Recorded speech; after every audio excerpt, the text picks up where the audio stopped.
penataran yang menghabiskan biaya miliaran itu, melahirkan pejabat-pejabat korup.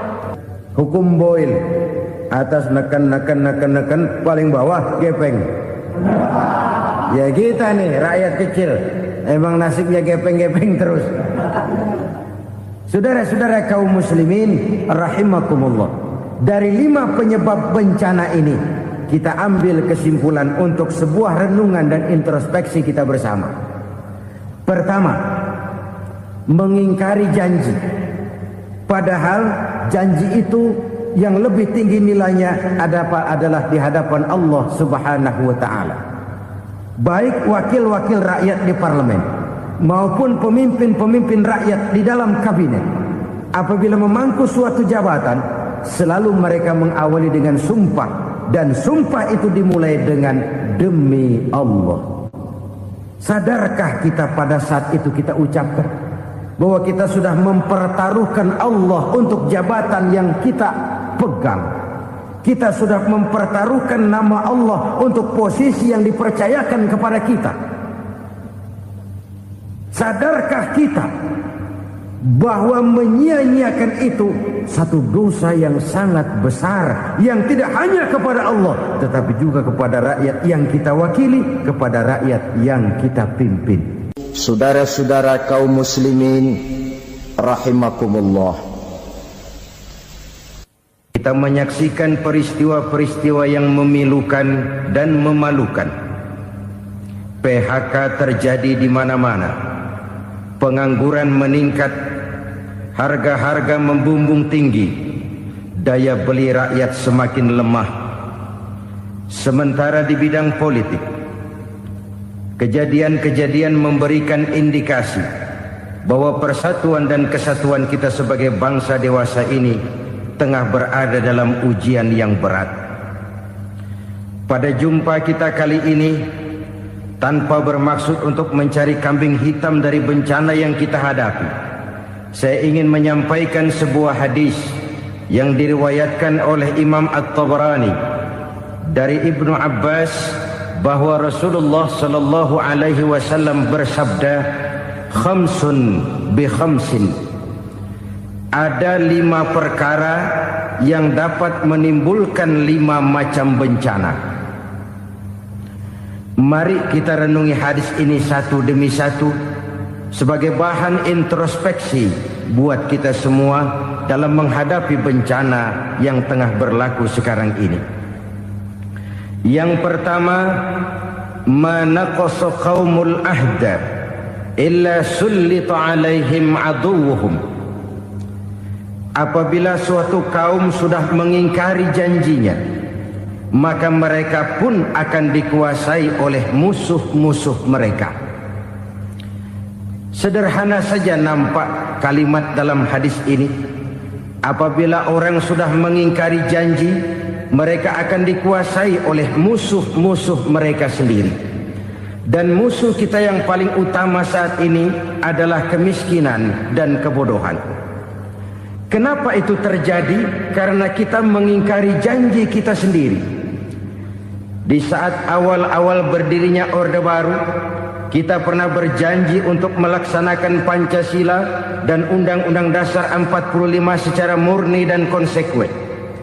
Kita berjanji bahwa kita akan menegakkan pemerintah yang bersih dan berwibawa.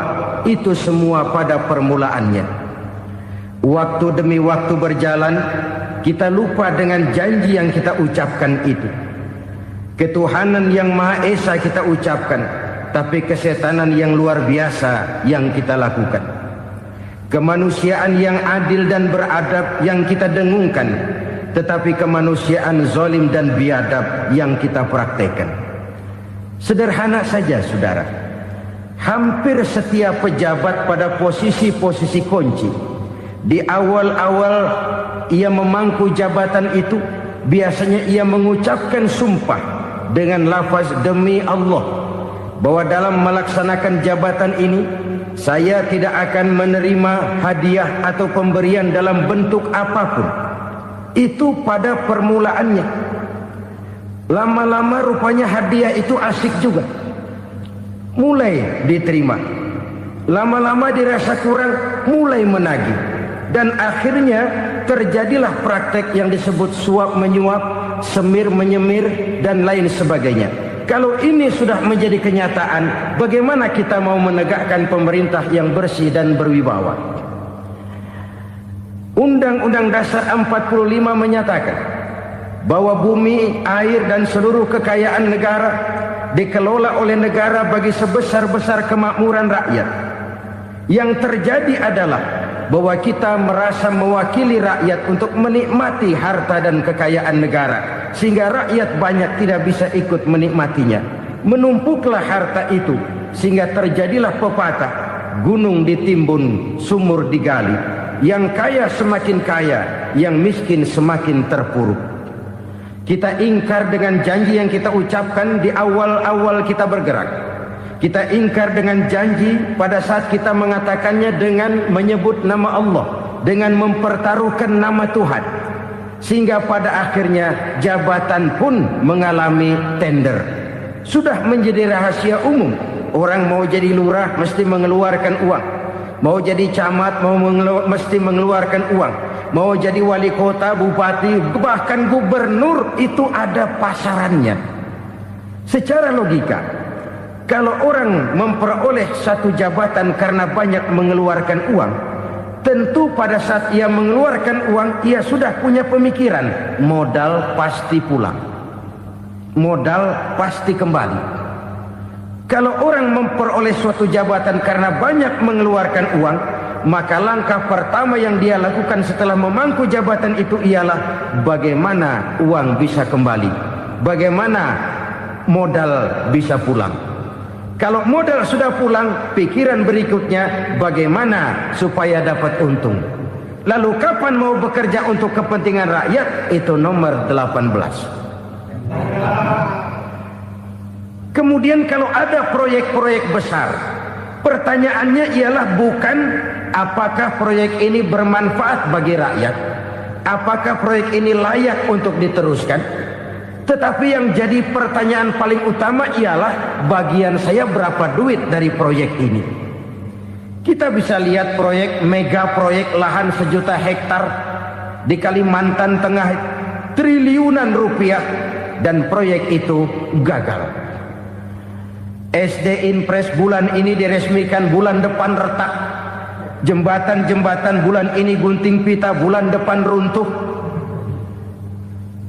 Kita ingkar dengan janji. Kita berkata kita bekerja untuk kepentingan rakyat, tapi kita tidak pernah mengenal rakyat itu. Apabila suatu kaum sudah mulai mengingkari janji, maka mereka akan dikuasai oleh musuh-musuh mereka. Akibatnya tersusunlah barisan-barisan sakit hati yang makin lama makin menjadi bola salju, menggelinding membesar, dan kemudian terjadilah hal-hal yang tidak kita inginkan lagi. Apabila suatu kaum sudah mengingkari janji, maka mereka akan dikuasai oleh musuh-musuh mereka. Ini penyebab bencana yang pertama. Kita tidak konsekuen. Tadinya kita dengan lantang teriak-teriak berantas korupsi, ganyang korupsi. Pada waktu kita belum mendapat kesempatan. Setelah kita naik punya kesempatan, rupanya korupsi enak juga dirasa. Terjadi pergeseran nilai, orang luntur, kehilangan idealisme awal. Lalu untuk menghibur diri, menutup kesalahan, kita gunakanlah pepatah bahwa tidak ada gading yang tak retak, bahwa kita harus mikul dhuwur mendem jero. Itu semua cuma sebagai dalih agar kesalahan kita tidak dibicarakan orang lain. Padahal kita sendiri yang mengingkari janji. Kita yang keluar dari komitmen awal kita. Kita berjanji melaksanakan Pancasila dan Undang-Undang Dasar 45 dengan murni dan konsekuen. Kita berjanji untuk menegakkan pemerintah yang bersih dan berwibawa. Namun dalam kenyataannya itu tidak kita laksanakan dengan sebagaimana mestinya. Kita bergeser, kita mengalami proses degradasi, peluncuran nilai. dan akhirnya terbentuklah barisan-barisan sakit hati yang semakin lama semakin membesar itu. Kita harus introspeksi. Memang kalau zaman sedang susah, biasanya kambing hitam laris, tukang kompor gentayangan. Itu dari dulu selalu mencari kambing hitam. Karena itu kita tidak bicara orang, kita tidak bicara siapa yang salah, kita bicara sistem. Dan sistem itu bisa mengena siapa saja. Kalau orang sudah mulai mengingkari janji, bergeser dari komitmen awal, itu sudah mulai ia mengalami proses peluncuran, proses degradasi. Ini penyebab yang pertama. Kita tidak lagi konsekuen bahwa bumi, air, sumber daya alam adalah milik negara, dikuasai oleh negara, digunakan bagi sebesar-besar kemakmuran rakyat. Ternyata rakyat yang makmur itu tidak merupakan gambaran yang menyeluruh dari rakyat kita. Undang-undang dasar kita menganut ekonomi kekeluargaan, tapi yang kita praktekkan adalah ekonomi keluarga. Kalau bukan keluarga nggak dapat proyek. Kalau bukan keluarga nggak dapat macam-macam. Kekeluargaan kita rubah menjadi keluarga. Timbullah penyakit nepotisme. Kita bergeser, kita ingkari janji, dan kita anggap kita atasnamakan rakyat. Rakyat cuma sekedar jadi adres, rakyat cuma sekedar jadi alamat, tetapi kehidupan mereka tidak banyak berubah dan tidak banyak terangkat.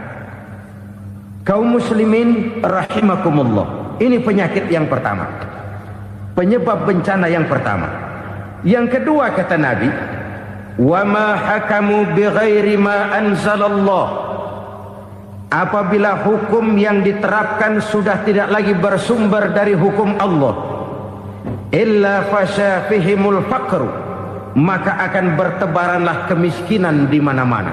Ini artinya apa? Apabila hukum tinggal sebuah stempel, apabila hukum sudah diatur menurut kepentingan, apabila hukum sudah tidak lagi ditegakkan secara adil, maka kemiskinan merambah di mana-mana. Hukum diatur menurut selera orang yang sedang berkuasa, maka yang benar bisa jadi salah, yang salah bisa jadi benar. Hukum dalam kenyataan hidup berlaku seperti pisau.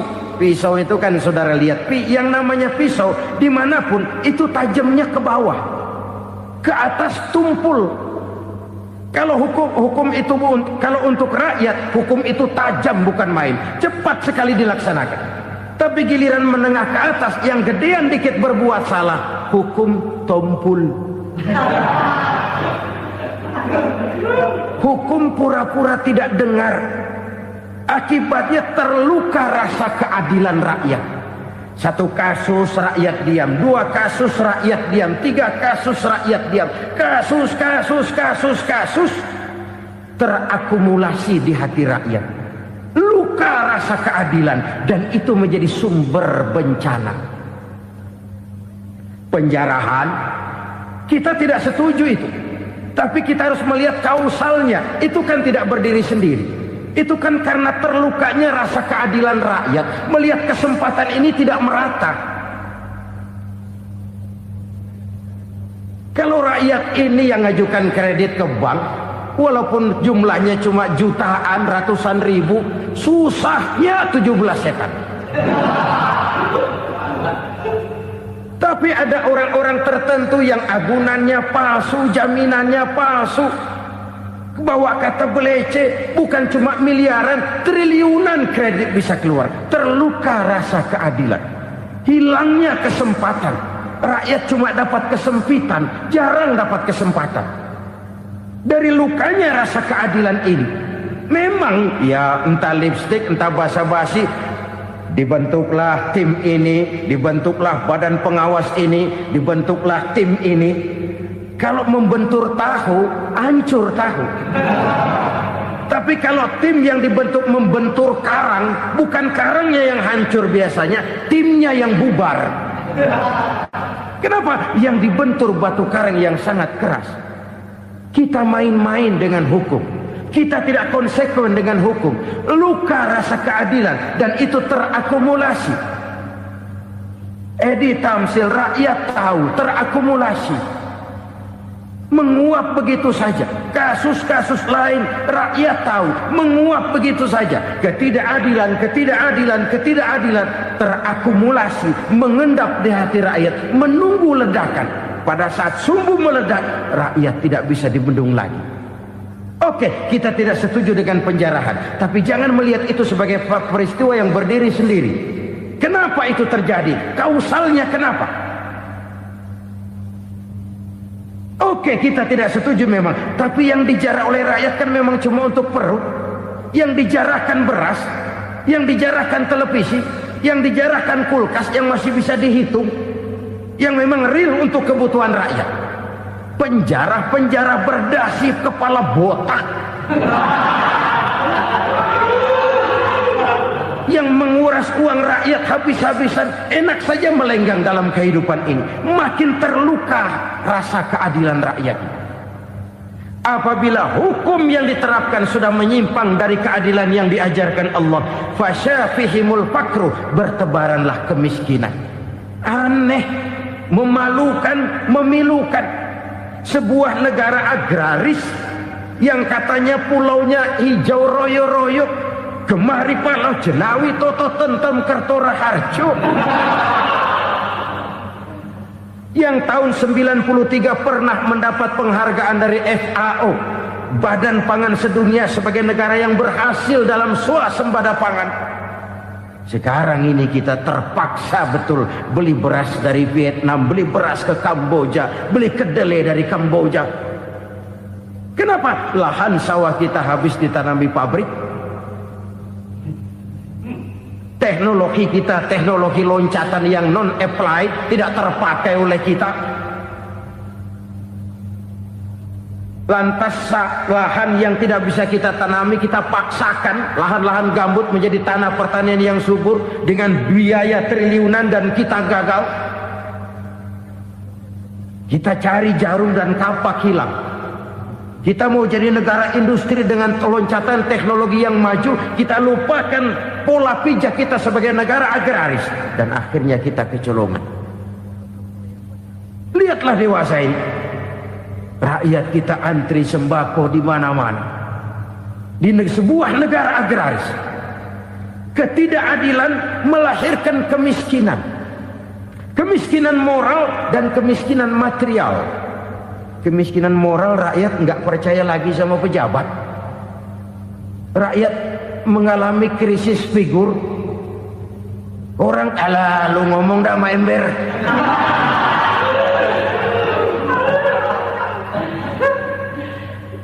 Penataran yang menghabiskan biaya miliaran itu melahirkan pejabat-pejabat korup. Pengawasan yang menghabiskan biaya miliaran itu ternyata impoten, mandul. Kemiskinan moral. Jujur saya berkata, saudara-saudara, setelah pintu reformasi dibuka, itu yang masuk memang macam-macam. Ada yang memang punya tujuan murni, konsekuen dan punya konsep. Ada yang nunggu di tikungan, begitu mobil lewat nyamber pintu, berangkat ikut reformasi. Ada yang memanfaatkan momentum, mumpung, untuk nyampein unek-unek, ngerti nggak, pokoknya ngomong. Sehingga keadaan semakin rancu, kebingungan semakin menjadi-jadi, masalah yang paling urgen tidak terselesaikan. Sekarang ini orang berpikir mendingan jadi pala ular daripada jadi buntut macan. Buntut macan memang hebat macan, tapi kalau buntutnya cuma ugel-ugel di belakang buat apa? Mendingan jadi pala ular, kecil juga nyaplok. Artinya, ya biar kecil juga kalau punya partai kan gagah. Lalu rame-rame bikin partai kayak bikin arisan. Orang makin mengalami dislokasi. Semua mau jadi pahlawan, semua mau nomor satu, semua ngomong. Iya kalau bidangnya, kalau bukan makin rancu. Marilah lewat kesempatan ini saya mengajak kita untuk tahu diri. Biarkan politisi ngomong politik, biarkan ekonom menata ekonomi, biarkan praktisi bicara soal hukum, biarkan rakyat munajat, istighfar, mohon pertolongan Allah. Tahu diri kita. Kalau memang ayam, kukuruyuk aja dah. Kalau memang kucing, ayo ngeong. Kalau kambing, silahkan ngembe. Udah tahu ayam, ngeong bunyinya. Suaranya palas, orang nggak ngerti, bingung, makin menjadi-jadi. Ibarat kesebelasan sepak bola bangsa kita sekarang ini, rame-rame mau bikin gol, kiper ikut nyerang sekarang. Memilukan dan bahkan memalukan. Wa ma hakamu bighairi ma anzalallah illa fasyafihimul fakru. Kalau hukum yang diterapkan sudah menyimpang dari keadilan yang diajarkan Allah, bertebaranlah kemiskinan di mana-mana. Coba sekarang ini, yang punya duit bingung, apalagi yang kagak punya duit. Yang pengusaha gede ngeluh, apalagi yang pengusaha pas-pasan. Yang kagak punya beras, yang punya beras saja masih bingung, apalagi yang nggak punya beras. Ini sudah demikian merata. Dulu kita kagum mendengar konglomerat kelas buadah, kelas-kelas yang seakan-akan cuma ada dalam khayalan mereka, punya kekayaan miliaran dolar, triliunan. Sudahlah, seolah-olah nggak terjangkau sama kita. Weh, ternyata yang gede-gede itu juga gede utangnya. Dan rontok satu demi satu. Ternyata rakyat selama ini cuma dialamatkan, cuma dijadikan adres. Rakyat yang tidak banyak ngerti persoalan ini harus menanggung hidup ini begini berat, harus menanggung beban hidup ini begini tinggi. Daya beli semakin lemah, semakin terpuruk dan terpuruk, sedang keadaan belum juga banyak berubah. Yang hutang sama luar negeri itu kan bukan rakyat kecil, Ciano. Yang banyak nyimpen dolar juga kan Ciano. Rakyat kecil bocah kampung mah jangankan nyimpen dolar, ngelihat juga tumben. Kemana kita mesti bercermin? Sekali lagi saya mengatakan, maaf, kita tidak bermaksud mencari kambing hitam.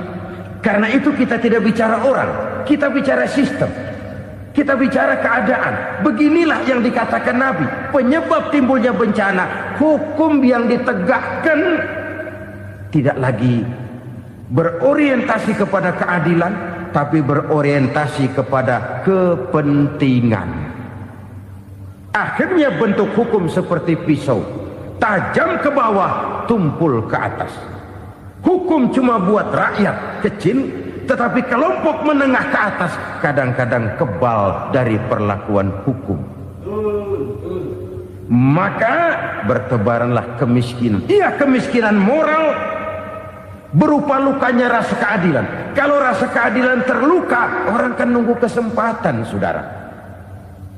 Iya, dia nggak bisa ngomong, iya dia nggak sanggup action, iya dia nggak bisa tunjuk rasa, tapi hatinya kan, kapan ada kesempatan, kapan ada waktu, tunggu. Hatinya mesti begitu. Sehingga begitu ada kesempatan, terjadilah hal-hal yang tidak terhindarkan. Dan itu ekses, bukan reformasi. Jangan seperti sebuah dialog saya dengan seorang abang beca. Saya bertanya, bang, iya, abang tahu nggak reformasi? Tahu. Ustadz, apa? Pembakaran. Terus penjarahan. Lalu perkosaan. Itu reformasi. Itu yang saya lihat. Nah, itu yang dia lihat.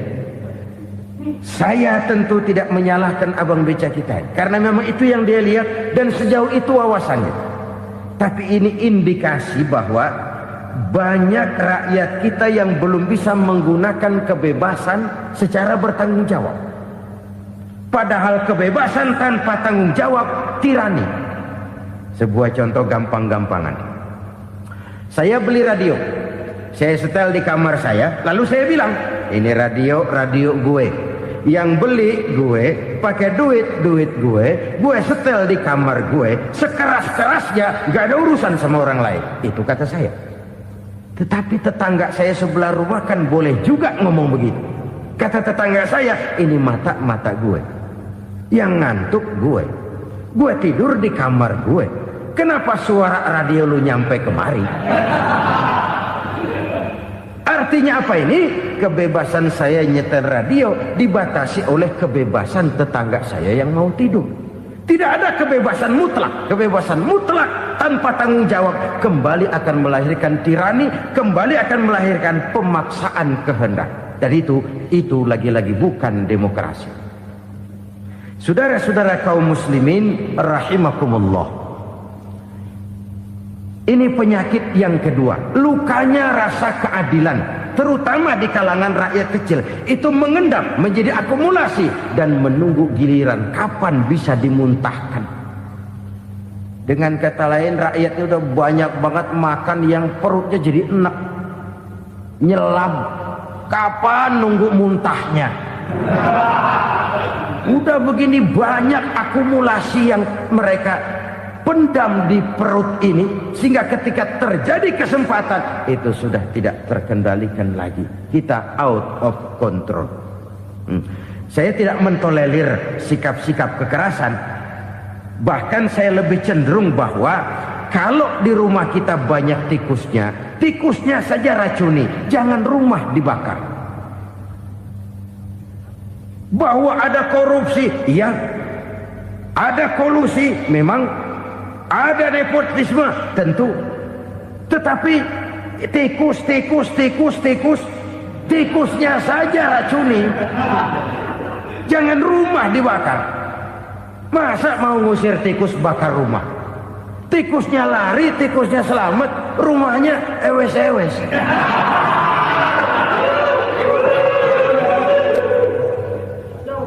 Tikus selamat, rumah nggak punya. Masalah nggak terselesaikan dengan sebagaimana yang kita harapkan. Kita sepakat ini negara hukum, dan di hadapan hukum semua manusia itu sama. Itu prinsip yang diajarkan Allah. Al-musawat bainan nas fi takalifil ahkam. Semua manusia sama dalam berhadapan dekat dengan hukum Allah Subhanahu wa taala. Kalau hukum sudah pandang bulu, itu jelas yang enak yang banyak bulunya. Siapa yang banyak bulunya? Monyet. Kalau hukum pandang bulu, monyet keenakan. Saudara-saudara kaum muslimin rahimakumullah, introspeksi. Mari kita bercermin bagaimana perjalanan hukum selama ini. Kalau introspeksi ini kita temukan, lalu ada upaya untuk memperbaiki diri. Jangan menggunakan tak ada gading yang tak retak, mikul duwur mendem jero untuk menutup-nutupi kesalahan orang. Padahal kesalahan itu sedemikian besar. Padahal rakyat kita tiap hari antri sembako.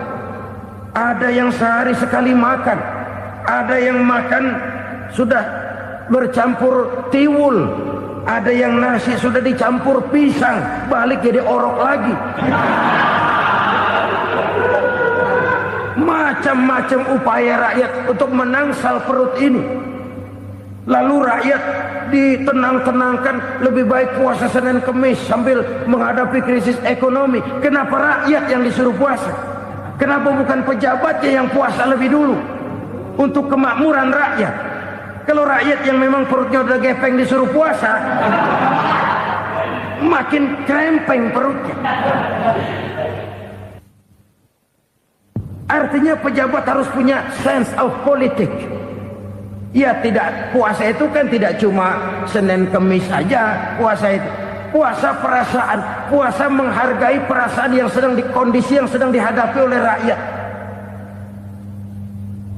Bagaimana rakyat yang tengah antri sembako melihat pejabatnya lewat dengan mobil yang harganya sampai 1 miliar. Oh, inilah pemimpin saya. Luka lagi rasa keadilannya. kita tidak tenggang rasa. Puasa dalam artian itu pun akan menolong menegakkan semangat kebersamaan, membentuk semangat kebersamaan. Saudara-saudara kaum muslimin rahimakumullah, penyebab bencana yang ketiga dikatakan oleh baginda Nabi, wala zaharat fihimul fahishatu illa fasha fihimul maut. Apabila kekejian telah merajalela, maka maut bertebaran di mana-mana.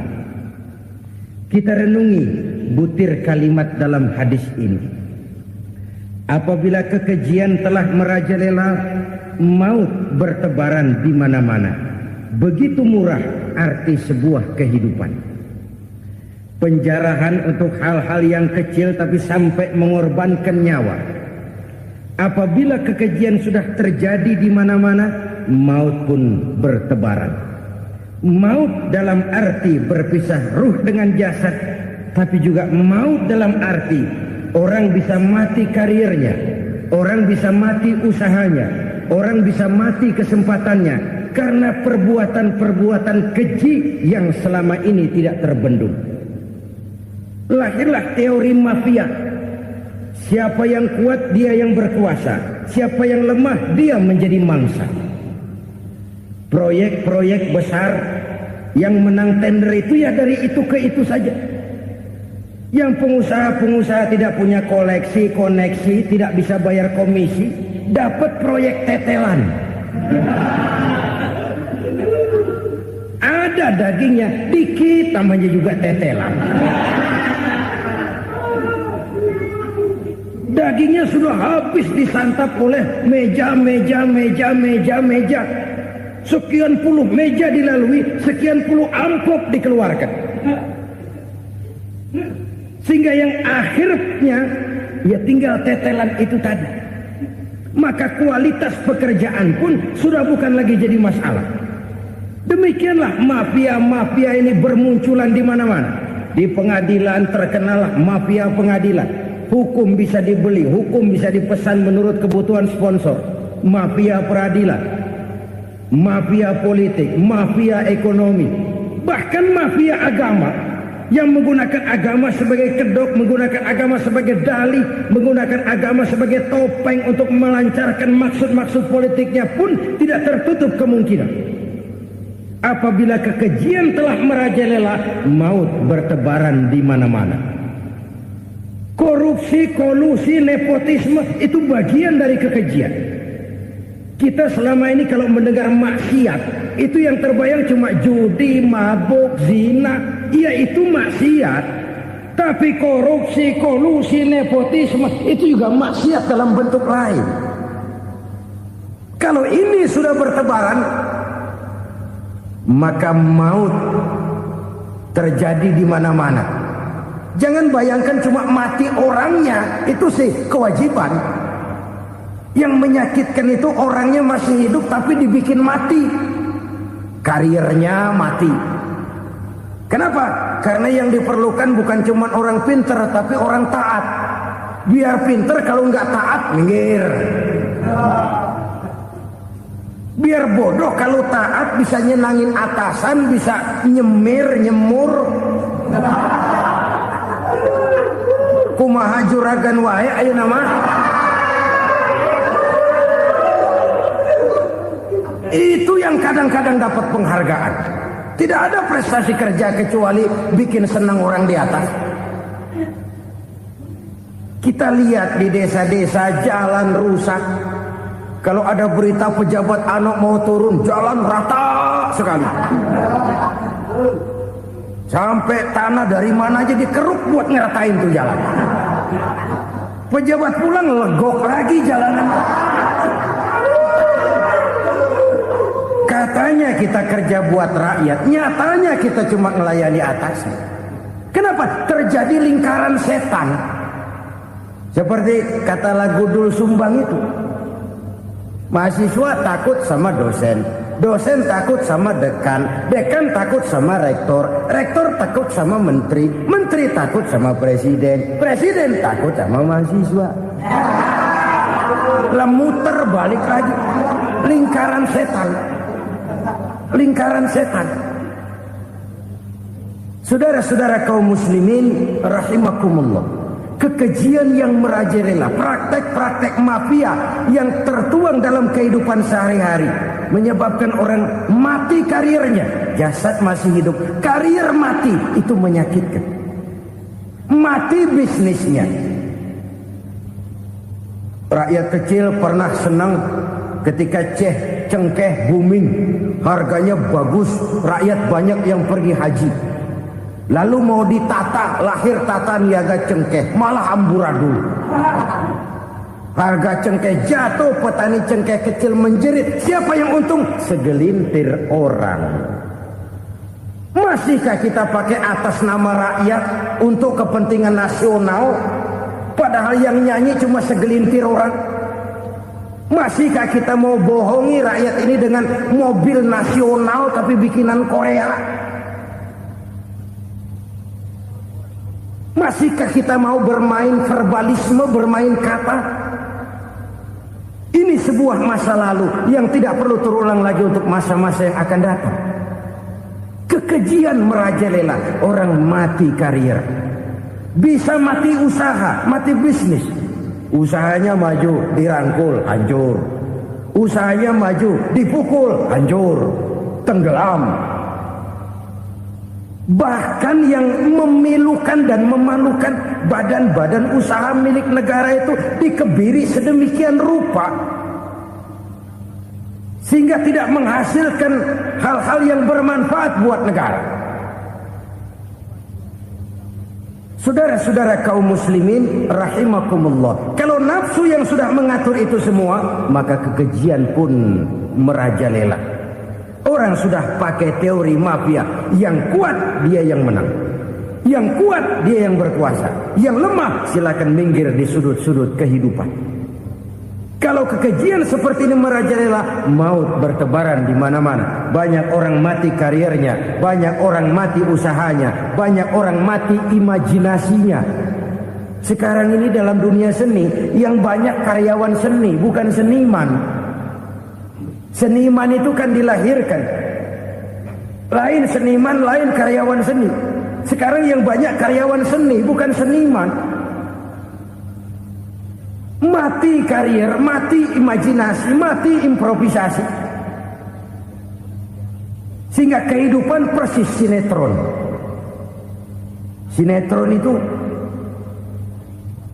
yang kita lihat rumah mewah, yang kita lihat rumah bagus. Gak pernah kita lihat di sinetron kita ini rakyat antri sembako.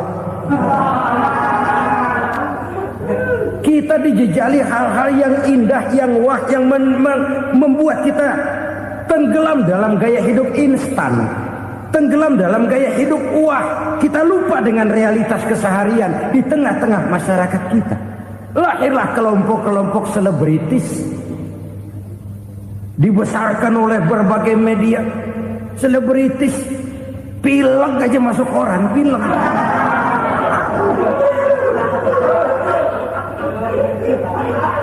Rakyat yang pingsan antri beras nggak masuk koran. Rakyat yang semaput antri minyak nggak masuk koran. Selebritis panok masuk koran.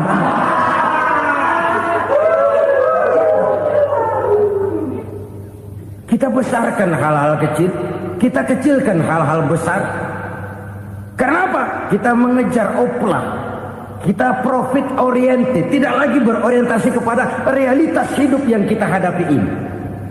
Kalau kekejian sudah merajalela, kata Nabi, maka maut bertebaran di mana-mana. Maut dalam artian maut, coba lihat sekarang begitu murah nyawa. Karena 1000 perak orang mau nusuk bunuh. Karena beras seliter orang khilaf, begitu murah kehidupan. Tapi kekejian dalam bentuk korupsi, kolusi, nepotisme, kekejian dalam bentuk itu mematikan karir, mematikan bisnis, mematikan imajinasi, mematikan kreativitas.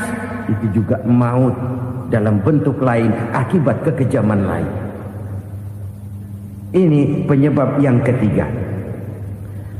Yang keempat, penyebab bencana menurut baginda Rasul, wala tukhfiful mikyala illa muni'un nabat.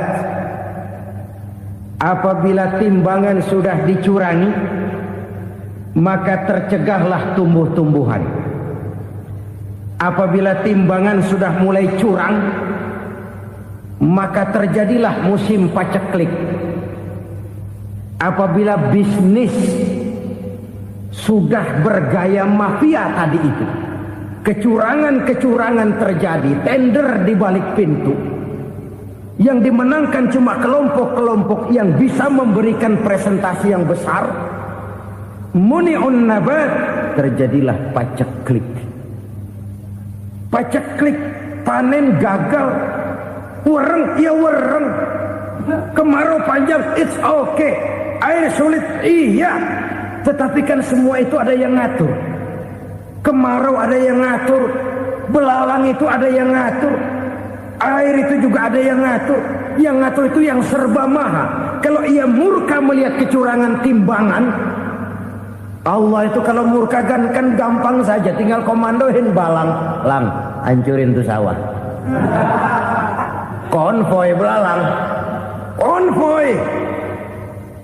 Allah tinggal ngutik angin El Nino, mampir lo ke Indonesia. Hujan nggak turun-turun, kemarau panjang. Jadi kalau musim kemarau kan namanya anginnya El Nino. Kalau musim hujan anginnya namanya La Nina. Cakep namanya, kejem orangnya. Saudara lihat Cina sekarang sedang kena La Nina, banjir besar, ribuan orang meninggal. Dia mah ribuan mati kagak berasa, rakyatnya miliaran. Bangladesh lagi ngalami La Nina, India lagi ngalami La Nina. Angin, hujan, kemarau, belalang, itu kan ada yang ngendaliin. Kuncinya bukan di belalangnya, kuncinya bukan di peredaran matahari berputar, kuncinya di atas yang mengatur semua itu. Kalau timbangan sudah mulai curang, pengusaha sudah nggak mau jujur, apa enggak bikin perut jadi mual. Begitu rakyat antri sembako pingsan nggak dapat beras, sementara beras ditumpuk-tumpuk sampai membusuk. Kemana hati nuraninya?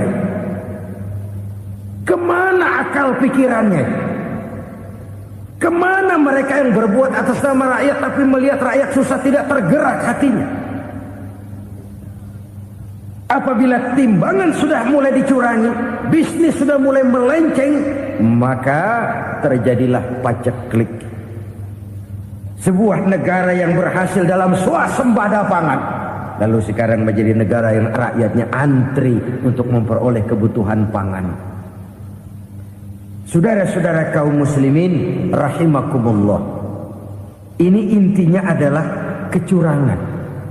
Kalau kecurangan sudah terjadi di mana-mana, dan ini milik siapa saja, bukan soal tempat, bukan soal jabatan, soal manusianya, SDM-nya. Kecurangan tidak cuma terjadi di kantor, di masjid bisa terjadi kecurangan. Korupsi tidak hanya bisa terjadi di kantor, di madrasah bisa ada korupsi. Faktor manusianya, ini soal SDM. Kecurangan yang besar tentu besar lagi kerugiannya. Kecurangan yang kecil, kecurangan sehari-hari, pedagang-pedagang kecil ngurangi timbangan, barang yang buruk dikatakan baik, yang baik dikatakan buruk, itu merugikan perorangan. Kecurangan yang besar merugikan bangsa dalam bentuk total, dalam bentuk seutuhnya. Nah, kecurangan-kecurangan seperti ini rakyat kan lihat, rakyat kan tahu, dan itu kembali terakumulasi di sini, pegel. Dan jangan lupa, rakyat yang nggak ngomong itu, rakyat yang nggak bersuara itu, batinnya menjerit, jeritannya menggoncang aras, dan itu didengar Allah. Yadullah fauqal jamaah, kata Nabi. Tangan Tuhan di atas orang banyak. Jeritan hati rakyat menggoncang aras.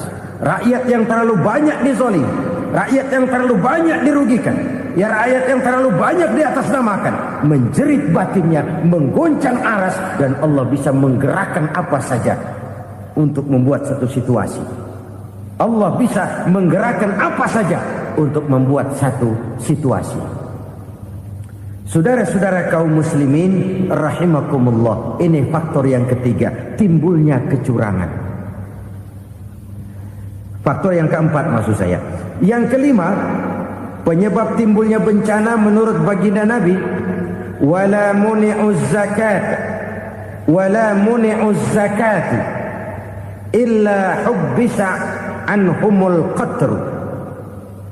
Apabila zakat enggan dibayar, maka tercegahlah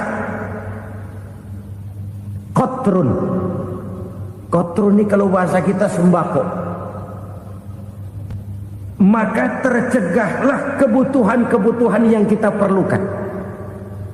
Ini, kita tidak meragukan bahwa yang kita tuju adalah masyarakat yang adil dalam kemakmuran dan makmur dalam keadilan. Nah, antara kemakmuran dan keadilan ini memang sering tidak bisa berjalan seiring. Pada saat kemakmuran kita kejar, ekonomi kita pacu, ada nilai-nilai keadilan yang tertinggal. Pada saat nilai keadilan kita tegakkan benar-benar, ada unsur-unsur kemakmuran yang terabaikan. Oke, kita bisa mengatakan kasus. Oke, kita bisa mengatakan itu sebagian kecil. Tapi kalau sebagian kecil, lama-lama kan jadi sebagian besar. Oke, kita mengejar kemakmuran. Pertanyaannya, kemakmuran untuk siapa? Oke, kita berikan kelompok tertentu kue yang besar dengan harapan nanti dia bagiin kuenya kepada yang kecil-kecil. Tapi kenyataan, mereka yang dapat kue besar akhirnya malah lupa diri dan lupa daratan. Mau makin besar, malah memeras yang kecil-kecil ini. Sekarang kan yang kecil modali yang besar. Ramai-ramai buka bank, ternyata kamuflase. Uang banknya untuk kredit perusahaannya sendiri. Nasabahnya rakyat kecil. Artinya apa? Rakyat kecil disuruh modalin orang yang udah gede. Ini karena sambar geledek urusan.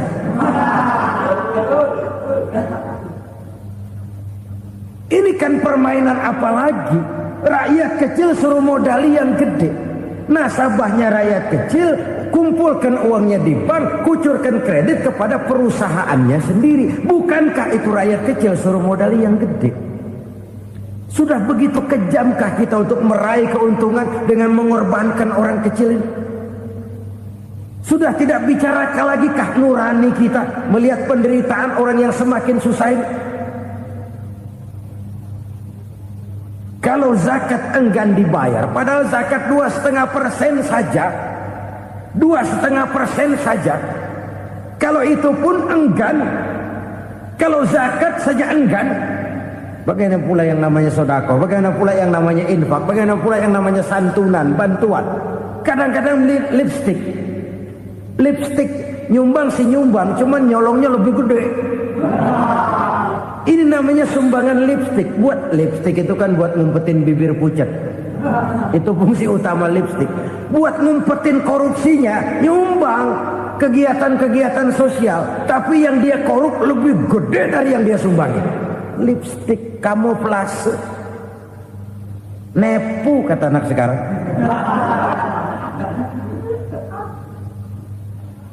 Saudara-saudara kaum muslimin rahimakumullah. Demikian berat kewajiban zakat ini sampai di zaman Sayyidina Abu Bakar pernah keluar komando perangi orang yang enggan membayar zakat. Perangi. Karena fungsi zakat adalah menjembatani antara si kaya dengan si miskin. Bahwa ada kemiskinan itu Qur'ani. Allah menyatakan, aku melebihkan rezeki sebagian kamu dari yang lain. Ini kan kesenjangan. Allah melebihkan rezeki sebagian kamu dari yang lain. Ada itu. Tetapi itu berjalan secara nature. Nah, kalau direkayasa, Yang kaya semakin kaya, yang miskin semakin terpuruk. Yang sudah besar dapat proyek besar, yang kecil dapat tetelan. Ini kan rekayasa namanya. Kesenjangan yang direkayasa ini yang kita harus kikis. Nah, fungsi zakat menjembatani dari sisi sosial. Dari sisi pribadi, Nabi berpesan, zakku amwalakum biz zakat. Bersihkan hartamu dengan zakat. Sekarang ada istilah nyuci uang. Uang hasil korupsi itu bisa dicuci, dijadikan uang bersih. Bukan pakai rinso, bukan. Pakai politiknya koruptor, diolah sedemikian rupa sehingga jadi uang resmi.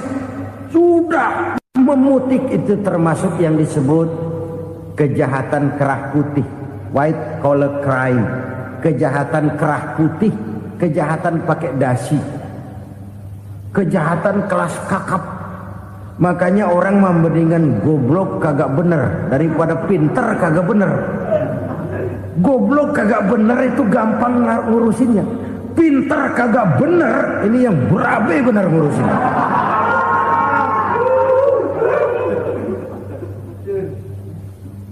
Kita bukan cuma perlu orang pinter kok di zaman sekarang. Kita perlu orang-orang bener yang punya komitmen, yang sesuai kata dan perbuatan, yang bisa merasakan apa yang dirasakan oleh rakyat, yang punya sense of politik yang tinggi, yang peka, yang penuh keterbukaan, yang punya wawasan dan pandangan jauh ke depan. Dari sisi pribadi, zakat itu membersihkan harta kita. Ya, dia tercampur dengan yang subuhat, dia bahkan mungkin tercampur dengan sedikit-sedikit yang haram. Itu zakku amwalakum biz zakat. Bersihkan hartamu dengan zakat itu. Pada sisi sosial ia menjembatani, pada sisi pribadi ia membersihkan harta kita. Karena itu kalau kita minta berdoa minta rezeki, syarat rezeki itu halalan thayyiban wasi'an. Nggak pernah kurang dari 3 itu. Halal, bagus, banyak. Halal, bagus, tapi sedikit, susah ngaturnya. Halal, banyak, tapi kurang bagus. Buat apaan? Bagus, banyak, tapi haram. Enggak ada artinya. Sebab kata Imamul Ghazali, kalau kau terlalu suka memakan makanan yang haram, dikunyah masuk ke dalam perut besar, digiling oleh perut besar, menghasilkan energi, menggerakkan sel-sel pembuluh saraf, kau juga akan cenderung berpikir yang haram.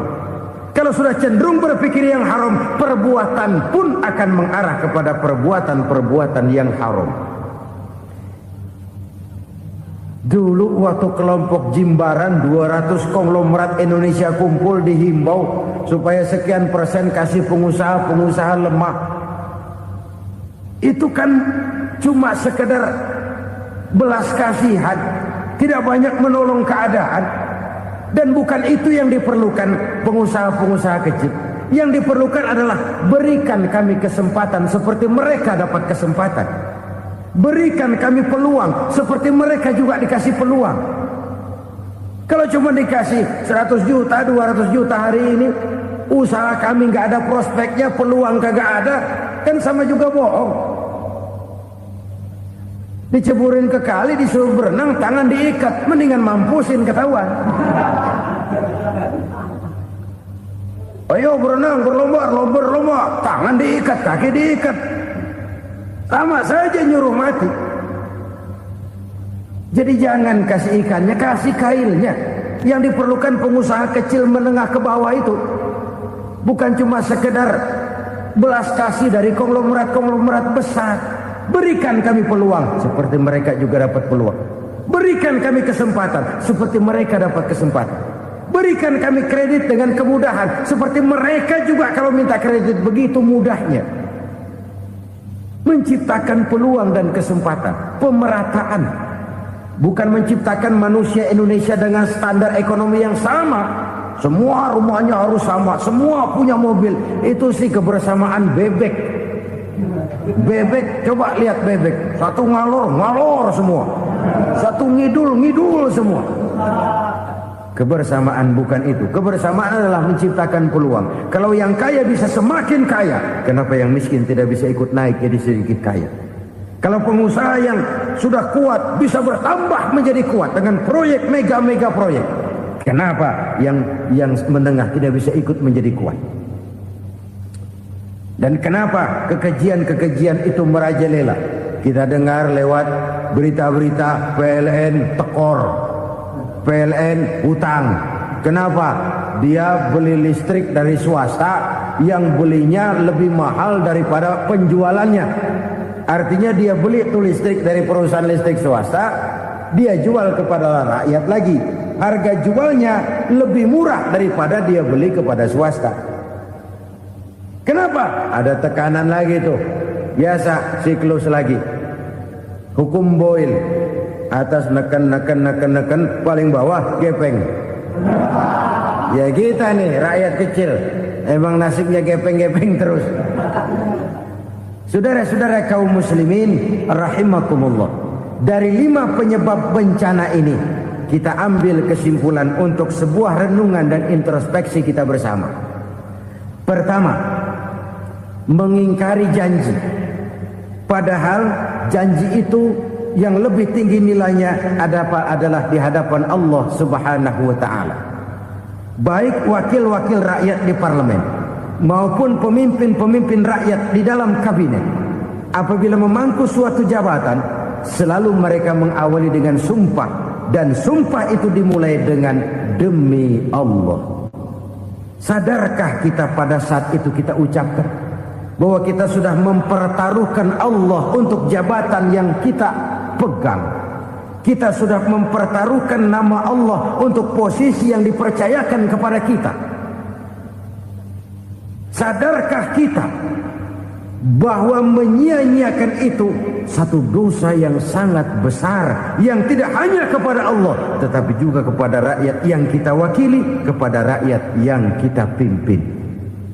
Saudara-saudara kaum muslimin rahimakumullah, kita menyaksikan peristiwa-peristiwa yang memilukan dan memalukan. PHK terjadi di mana-mana, pengangguran meningkat, harga-harga membumbung tinggi, daya beli rakyat semakin lemah. Sementara di bidang politik, kejadian-kejadian memberikan indikasi bahwa persatuan dan kesatuan kita sebagai bangsa dewasa ini tengah berada dalam ujian yang berat. Pada jumpa kita kali ini, tanpa bermaksud untuk mencari kambing hitam dari bencana yang kita hadapi, saya ingin menyampaikan sebuah hadis yang diriwayatkan oleh Imam At-Tabarani dari Ibnu Abbas, bahwa Rasulullah sallallahu alaihi wasallam bersabda, khamsun bi khamsin, ada 5 perkara yang dapat menimbulkan 5 macam bencana. Mari kita renungi hadis ini satu demi satu sebagai bahan introspeksi buat kita semua dalam menghadapi bencana yang tengah berlaku sekarang ini. Yang pertama, manaqasa qaumul ahda illa sullita alaihim aduwwuhum. Apabila suatu kaum sudah mengingkari janjinya, maka mereka pun akan dikuasai oleh musuh-musuh mereka.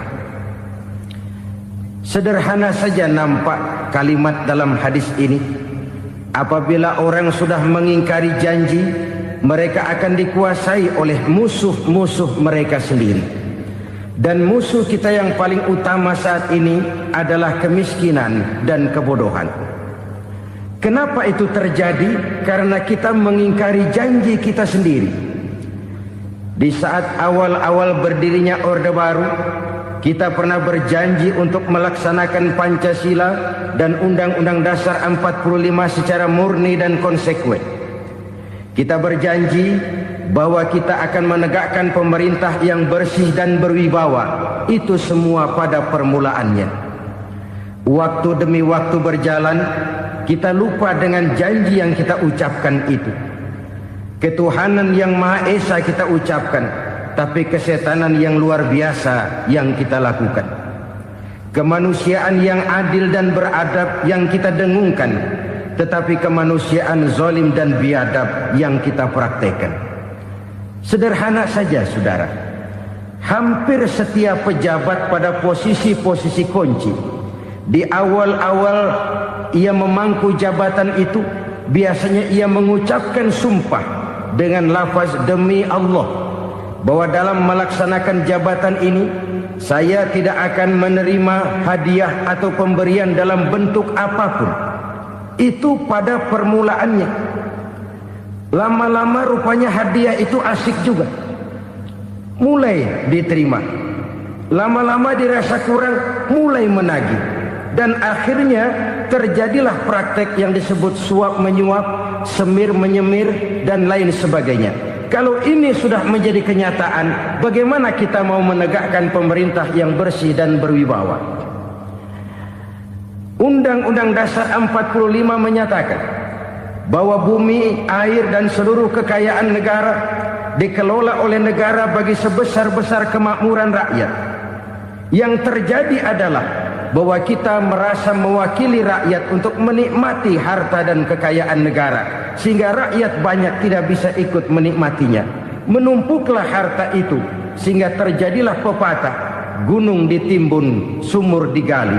Yang kaya semakin kaya, yang miskin semakin terpuruk.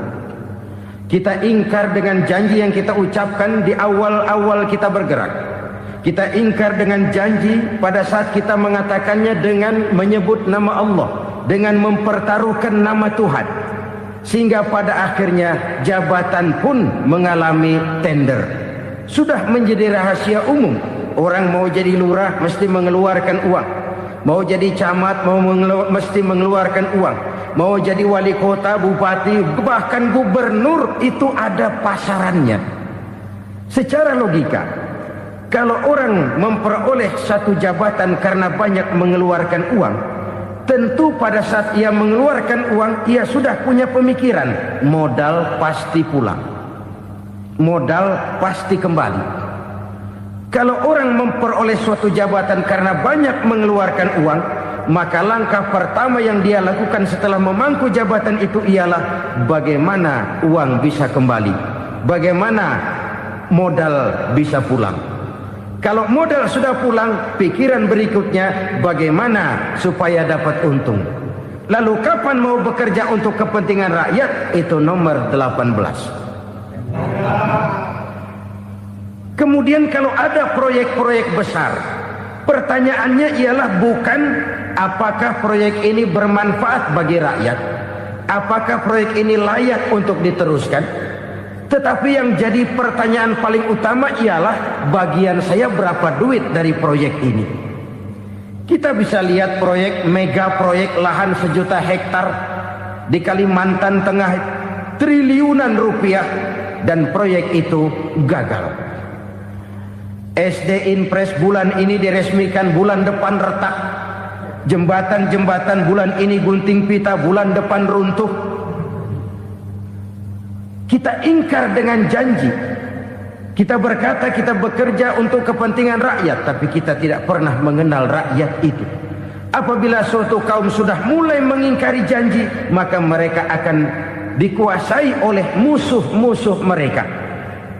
Akibatnya tersusunlah barisan-barisan sakit hati yang makin lama makin menjadi bola salju, menggelinding membesar, dan kemudian terjadilah hal-hal yang tidak kita inginkan lagi.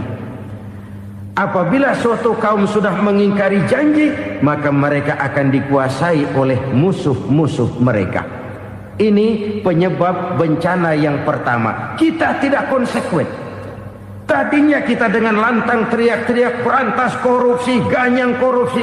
Pada waktu kita belum mendapat kesempatan. Setelah kita naik punya kesempatan, rupanya korupsi enak juga dirasa.